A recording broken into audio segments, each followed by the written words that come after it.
Hello, I'm Stephanie Ruff. And I'm Aviva Nebeski. We're the hosts of the Dressage Today podcast, where you can find us talking about anything and everything dressage related. Our conversations span the world of dressage, from leading riders to local level dressage heroes. We're talking training advice, showing tips, and sharing stories to inspire your own dressage journey. So tune in, then tack up. Welcome to the September edition of the Dressage Today podcast, sponsored by Purina. Later, we'll have a conversation with Michael Bragdell, the head trainer at Hilltop Farm.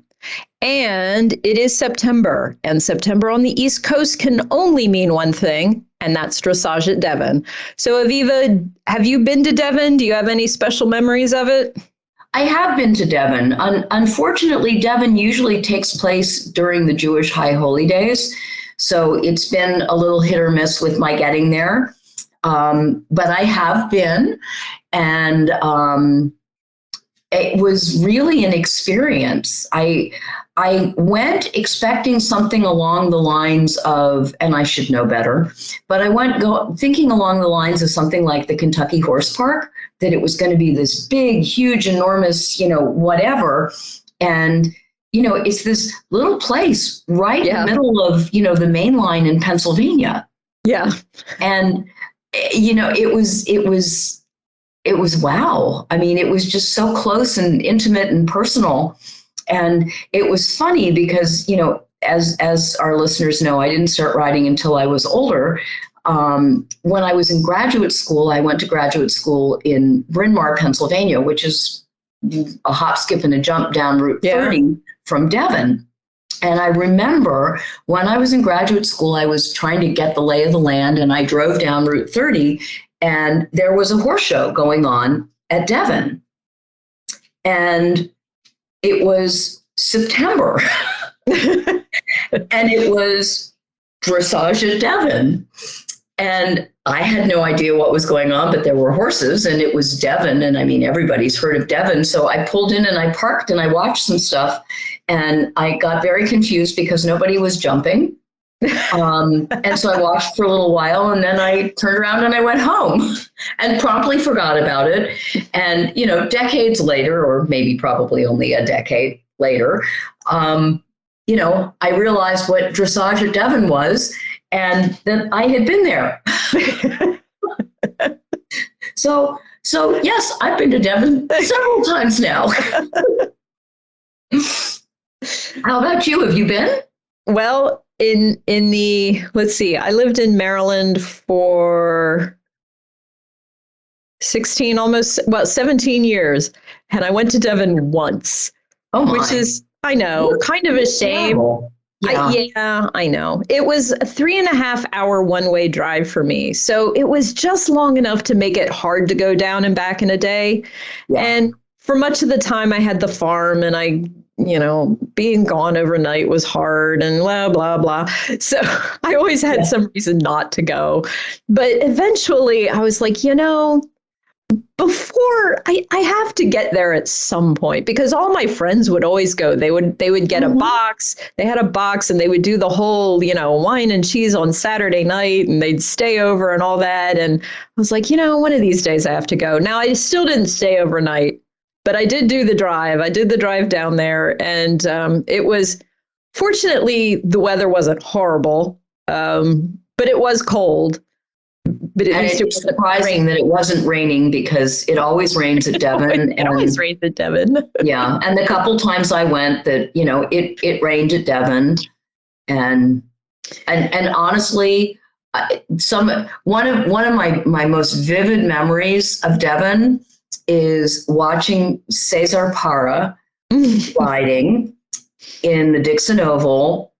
And it was not raining, but it had rained, and there were puddles everywhere. And he was riding across the diagonal, and he was doing his tempi changes. And at one point, he slid one leg forward, and the entire stirrup leather, whee! Oh, no. Flew off his saddle. And he finished his test with one stirrup, and the stirrup leather and iron sitting in the middle of the arena. Nice. In a puddle. In a puddle. See, that's a very Devon thing. Yeah. Yeah, and the shopping is great. Well, that's what I was going to say. My friends would go and they'd always come back hundreds of dollars poorer than when they left, Yes. because they would always shop. And I did browse, and I was going, the one thing I did enjoy, because it was cold, was the Dewberry booth that they were giving out Baileys, little shots of Baileys. So I had to partake in that, and that was quite tasty. Yes. And then you drove home. And then, okay, it was like they were not letting people get inebriated. Sure they weren't. And it was plenty of time between that and when I went home. So, but yeah, no, the shopping is one of the things that Devon's known for, actually, is all the fabulous places that you can go and spend your money at. Yes. So it's an experience. So if you're on the East Coast and within a couple of hours, we encourage you to go just to see it, because it is different than other shows. They tell me it's the closest thing to a European show that we have in the country, in terms of the intimacy and, right. all the rest of it. I've known a lot of people who have competed there, both at the breed show and in the performance part, and it just all sounds so intimidating. You drive through these little tight alleys with your trailer, and you offload everything, and then you have to park miles away, and it's a big deal, though. It was a dream of mine for a long time, not so much anymore. Well, maybe it might still happen. Maybe. Probably not. Okay, well, all right. Yeah. But at any rate, this podcast will be available right before the start of Devon. So we want to, if anybody's there or if anybody's competing, good luck, and be ready for anything. Yeah, and have fun. Today's Ask the L question comes from Kathy. She says she has a tense horse that sometimes jigs during the walk portion of the test. And from a scoring standpoint, she wants to know, when you're riding the walk movements, what's better? A horse that you're trying to get a big walk and the horse ends up jigging, or you ride a conservative walk to keep the horse from not jigging? I think it depends on a couple of things. She doesn't specify whether she's talking about the medium walk or the free walk, or whether the jig is coming during the transition. So I'm going to answer sort of all of that. Okay. So generally what I want to see in a medium walk is a horse that is marching actively. And I say, pretend you're in a parade and you're marching along to, the Washington Post march, that it's a very clear beat and your horse is moving forward with a sense of purpose. Now, I know that there are horses that if you push the walk, they will jig, or like my horse, they will become lateral. So in a situation like that, you have to remember that the purity of the walk is very, very important. Mm-hmm.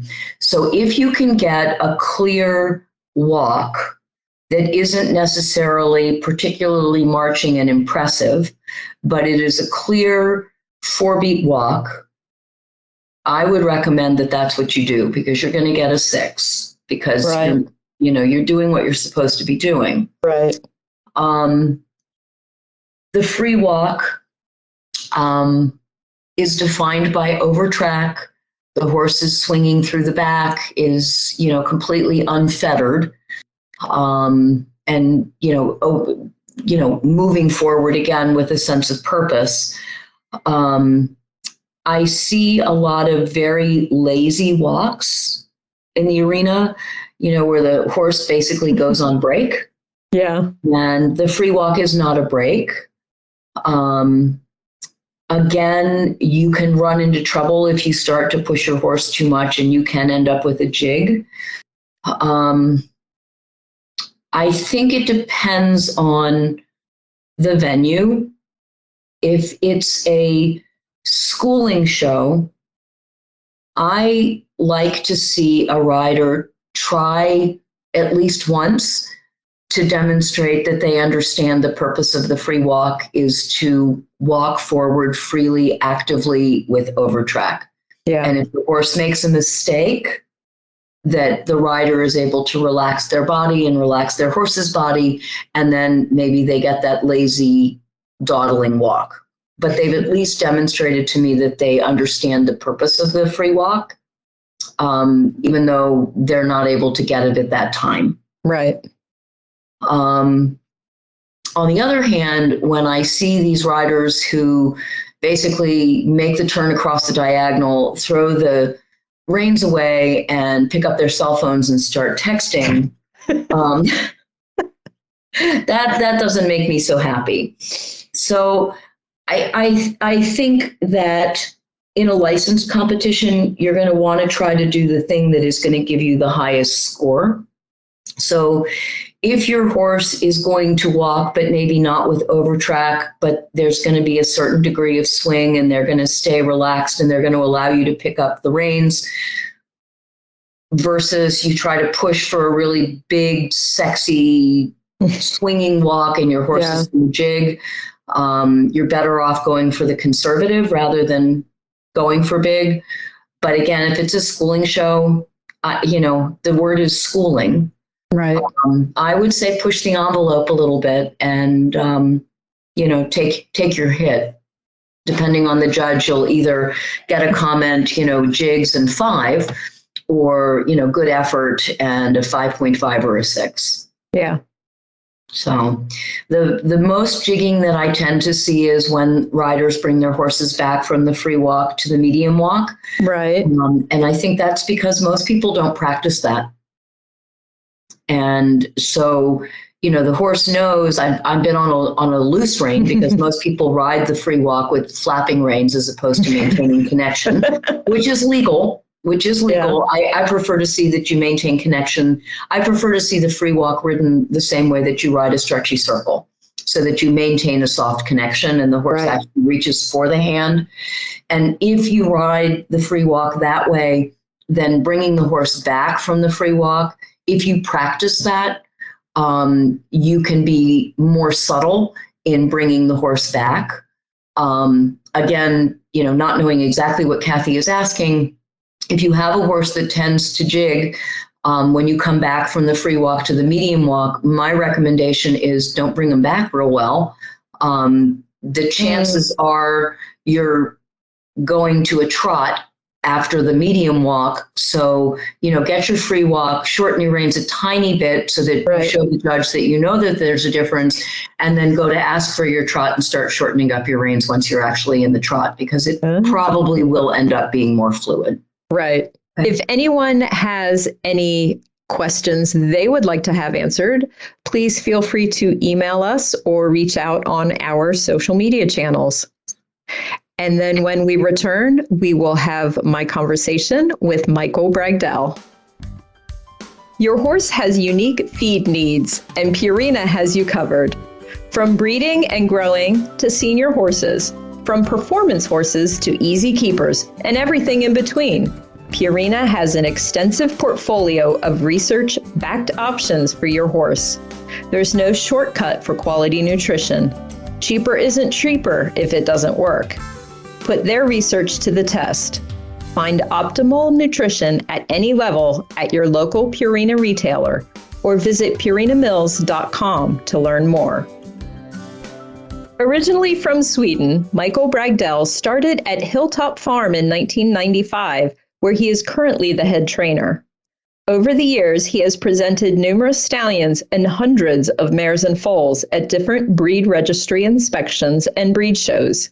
He is well known for his success with young horses and has twice won the USEF 4-year-old National Championship, as well as 3 USDF Dressage Final Championships on horses that he started. Michael is a USDF Bronze, Silver, and Gold Medalist and is a USDF Certified Instructor through 4th level. I just want to thank you, Michael, for joining us and talking with us today. Well, thank you for having me. And kind of the way we like to get started is, could you tell us a little bit about how you got involved in horses and then specifically dressage? It really started with my father, who always loved horses, did not grow up with horses. He grew up sort of in the suburbs of Gothenburg, Sweden. Anyway, when he got older and he had children, he decided he wanted to take up riding and started taking riding lessons probably in his late 30s, early 40s. And one day he just asked me if I wanted to come along and maybe have a lesson. And I thought, sure, why not? That sounded like fun. And that's kind of how it started. I would go to the local riding club, have a lesson once a week, and then go home. And it wasn't like I was set on this is what I'm going to do, and I would spend hours in the barn or anything like that. It wasn't until my riding instructor took a liking to my riding and then suggested I come and work for her on the weekends, and then she offered me to lease her schoolmaster. That's really when it took off for me, where the interest really, I became a lot more interested in the riding and kind of went from there. Back then I was a jumper though. I just predominantly did jumping, very little dressage. How did you get involved in the dressage part? I did have some dressage lessons with my jumping horses in Sweden. It was mainly to get my horses a little more supple and bendable, and so I got we were able to have more rideable horses, which helped me the jump off to be quicker and right. all of that. The dressage really, when I had a bigger appreciation for it, wasn't really until I came to the U.S. I came here as a working student to Hilltop Farm.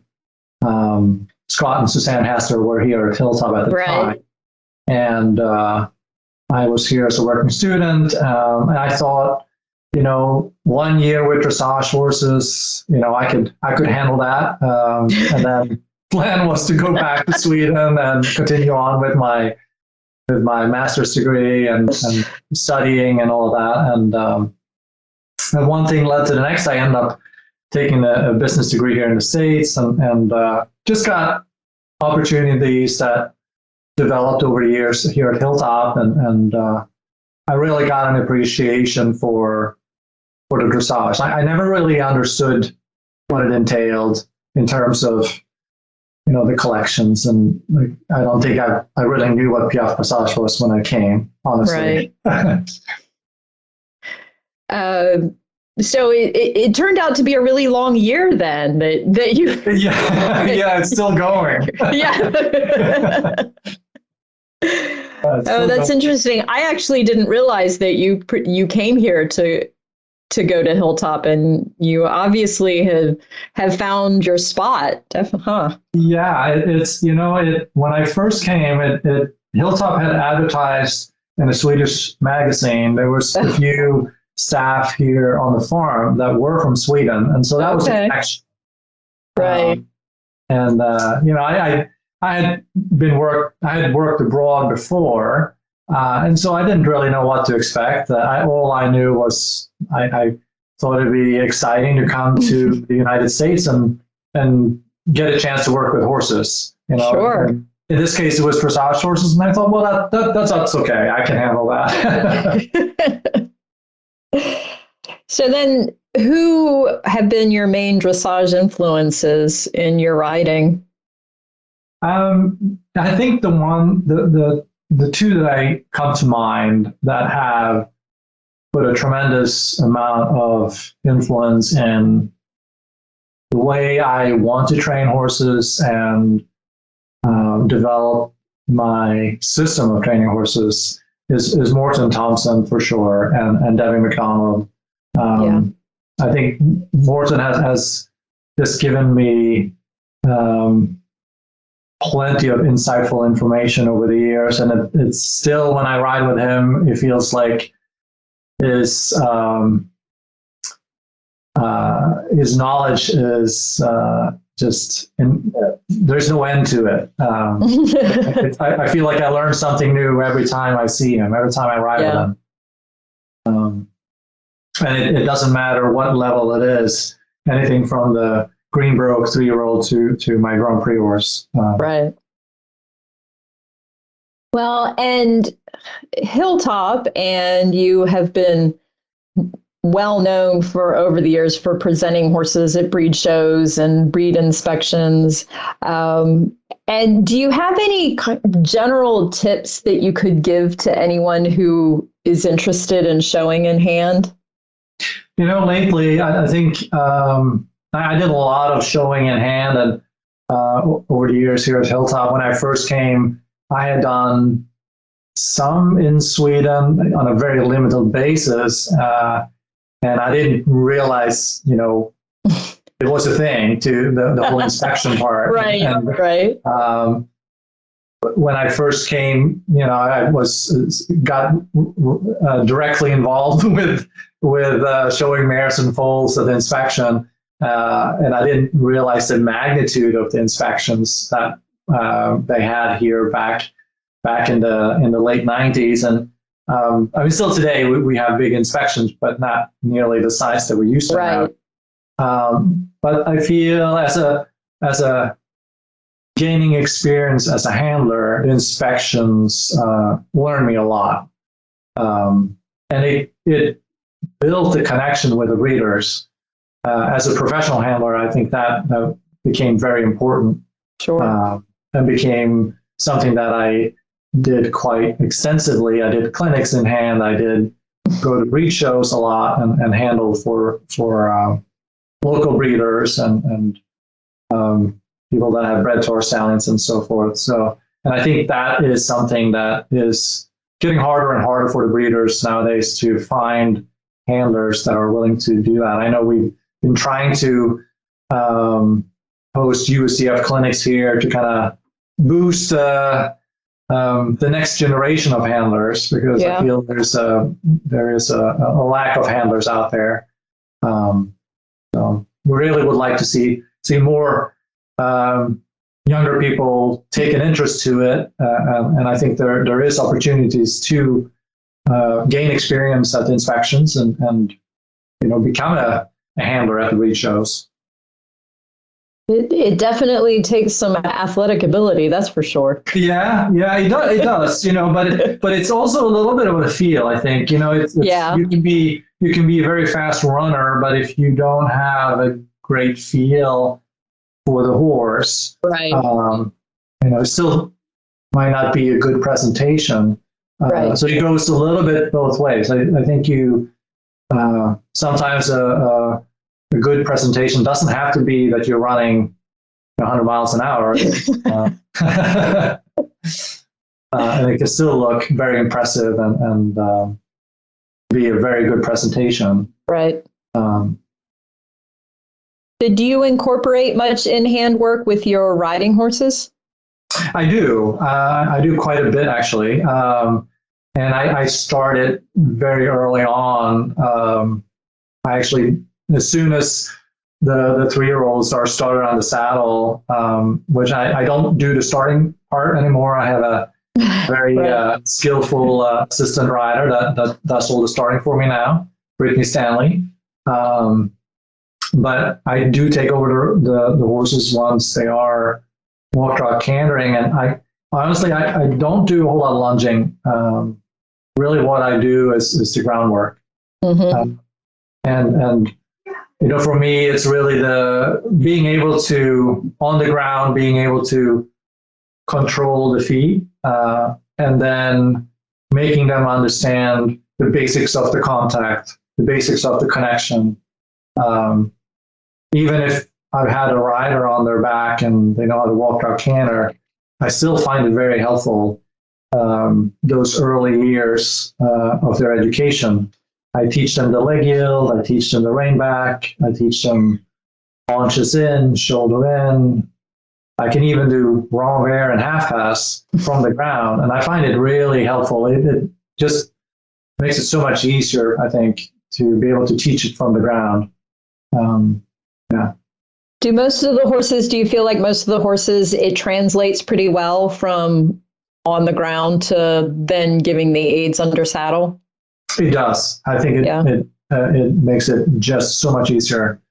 I feel they get it so much easier if I can get it from the ground. You're doing it in the walk, so it's a little bit of a slower pace, right? So it's and it's a very basic level when I, for example, take the 3-year-old and I'm doing walk halt or walk to leg yields. For me, it's very important that they kind of figure out their own balance, that they're not balancing on the rein. Mm-hmm. And if I can get that on the ground, the riding becomes so much easier. They don't search for the reins to balance on. Right. They already kind of have an idea of their own balance. So the U.S. Dressage Festival of Champions just finished up a couple of weeks ago, and you had several horses out there, but you had a couple of challenges with them. So I kind of have a 2-part question. First of all, how do you handle when something's not going quite right in the test? How do you handle it and keep persevering? That's part one. Oh, that's part one. Well, I'm sure every trainer will say, you forget what just happened and you just move on. Right. Right. You got to just keep on going because you're probably, sometimes you probably have still the rest of the test to go, right? Or half the test to go. Right. So if it happens on your opening center line, there's a lot left. So you got to just forget what happened and just keep going. I think that's you can't dwell in the past. What happened, and you guys just move on. And it's hard. It's easy to say that when you're not in the moment. Right. But I think try to train yourself to say, okay, just I gotta move on to I gotta get ready for the next movement. And forget whatever mistake you had. It's you got to forget about it and just move on. And then, so when you have a mistake in the test, or you're struggling with a movement, no matter what it is, it could be whatever a rider's struggling with. What do you then take back, and how do you work on that in your everyday training? I think when it's more educated, or if it's a FEI horse, I'm sure most of the time, we made it there. So we probably know the movement. It's what caused us to have a mistake. Is it me as a rider? Did I get tense?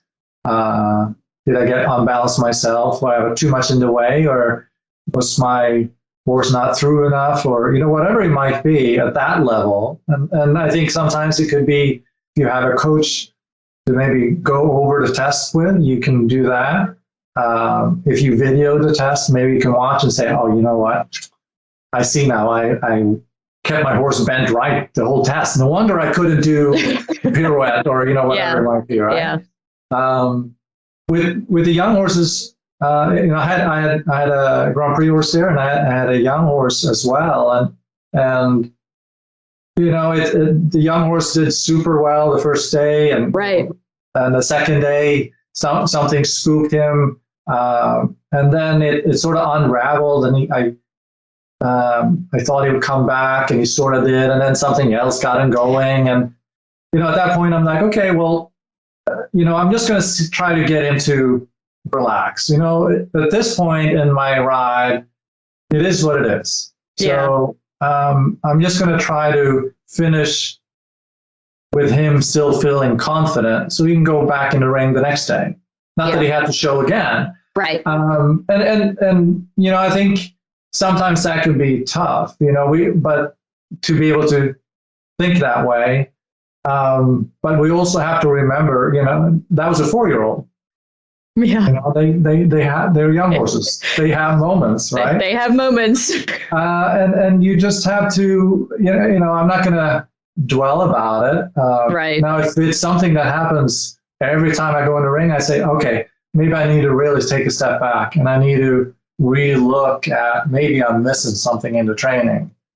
But if it's something that, for me, like really a legit spook or scare, it's not the end of the world. I'm not going to hang my head over it. I'm just going to move on and keep on going. Yeah. Well, and keep on going is I guess what you're going to do as Dressage at Devon is about to start. Yeah. And last year you won both the FEI World Cup Grand Prix and Grand Prix Freestyle with Credit Hilltop. And so what to you makes Devon a special place, or riding, the Saturday night freestyle under the lights?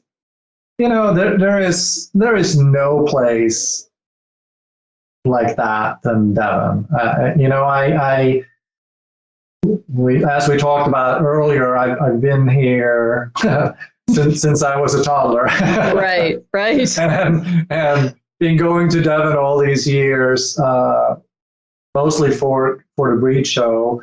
But I've gone for the jumper shows too in the spring, and always went to the Grand Prix Freestyle and Saturday evening, and I don't know, it's just it's a one-of-a-kind atmosphere, and I've really not seen any other place like that here in the States that have that feeling.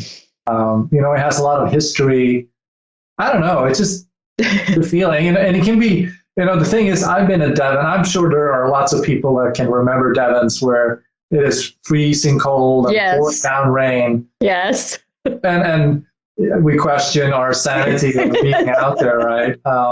But it's still something to talk about, and it's still something special to be there and to stand in the middle of that arena and have the spotlights on you. I don't know. It's an amazing feeling. Do you have any particular favorite moments or favorite memories, or just kind of the overall general? There are lots of memories over the years. There's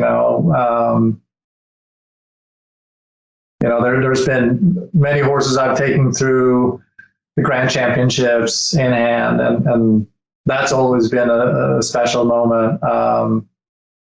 Whether I'm the handler or whoever's in our team that's handling. Right. There's just so I remember when we had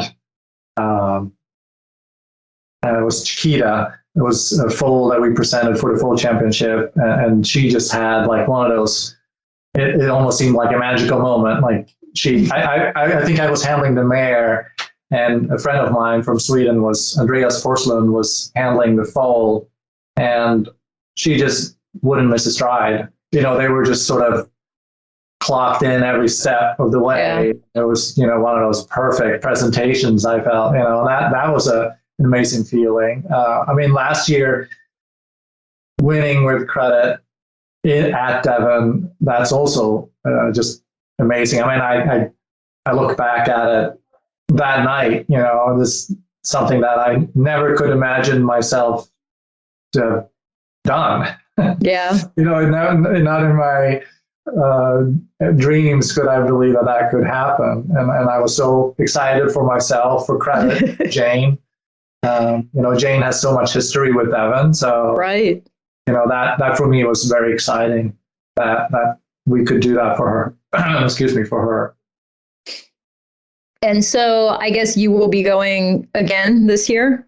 We are, yeah. Are you doing the breed show and under saddle both? We're doing both. We are bringing a few breed show horses again this year, and then we're staying for the performance over the weekend. Yeah. Okay. And I don't know what's the long-term forecast looking like. I haven't dared to look at it. You just don't say anything. You bring everything for any possible forecast. And maybe that's part of the charm, because you really don't know. Because it could be perfect, beautiful fall weather, like you said. It could pour buckets like a hurricane. It could just.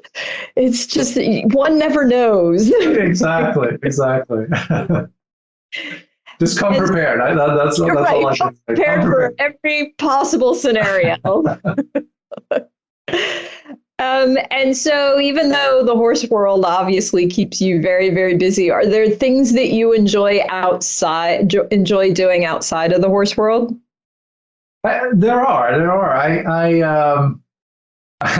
I don't so much anymore because I have 2 little children that take up a lot of time at home. And after working at the barn, I have to go home and be papa for the rest of the day, and which I love it. I do love it. It's I'm sure anybody who has little children knows that it's you have great days and you have more challenging days, but I do love it.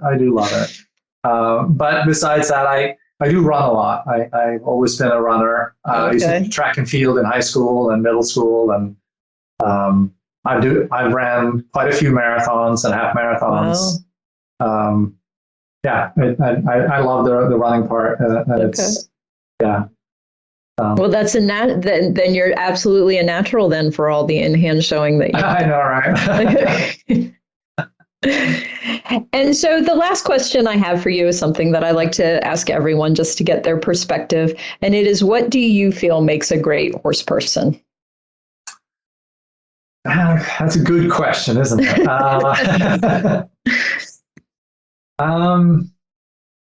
I think it's, you're whether it's your own horse or it's a client horse, I always view it as my own, and trying to build a connection with that horse. And I do deal with young horses a lot, whether it's getting them presented at inspection or presented at the breed show. And I love the process of bringing them up from the basic walk truck canner to hopefully a Grand Prix horse. Right. But with that comes, I think, a lot of patience, and I think the patience part is very key when you're training the horses, and being able to read horses and connect with them. I think that makes a really good horse person successful. And I think along the way, I for sure have made lots of mistakes, and I'm probably going to do a lot more mistakes. But I think it's not being afraid to make mistakes is important. Right. I think that can limit us a little bit of taking that leap of faith sometimes, because we are a little bit afraid to make a mistake. And like I said, I'll probably do plenty of more mistakes down the road. But that's how it goes, and that's how we learn, right? Yeah, exactly. And it's interesting you say that. You are now the second person who has talked about, not being afraid to make a mistake, and to learn from that, and to hopefully, not make that mistake again, or not in that context or whatever, or make less of it. And I think that's something that dressage people being the detail perfectionist people that many dressage people are, it's hard to be accepting of mistakes sometimes. I know. Yeah, exactly. We want to be perfect. Right. We want to be able to make it a 10 every time. And, right. But in that journey to make that 10, you're going to have a lot of force from tubes, and maybe a 1. Right. Right. Hopefully more on the scores higher than that. But it is part of the journey, and hopefully you can reflect on those mistakes that you have and figure out, okay, well, what do I need to do to not do that again or improve that? How do I improve that? Right. Yes. Well, I wish you a week of no mistakes at Devon. And we will do our best. We'll do our best. And I thank you very much for taking the time and sharing your story with us. Well, thank you again for having me. It was a pleasure, and hopefully we can do this again. I hope everybody gets, shows up at Devon well prepared for good time and any type of weather that the skies will throw at us. That's right. Very good. Thank you. Thank you. Thanks for listening to the Dressage Today podcast. If you've missed any episodes or to subscribe, go to Apple Podcasts, SoundCloud, Stitcher, or wherever you get your podcasts. While you're there, please rate and review the show. Learn more and read in-depth training articles at dressagetoday.com, or you can visit our subscription video site, ondemand.dressagetoday.com. Be sure to give us a follow on Facebook, Instagram, Twitter, and Pinterest. Happy riding, and we'll see you at X. The Dressage Today podcast is a production of the Equine Podcast Network, an entity of Equine Network, LLC.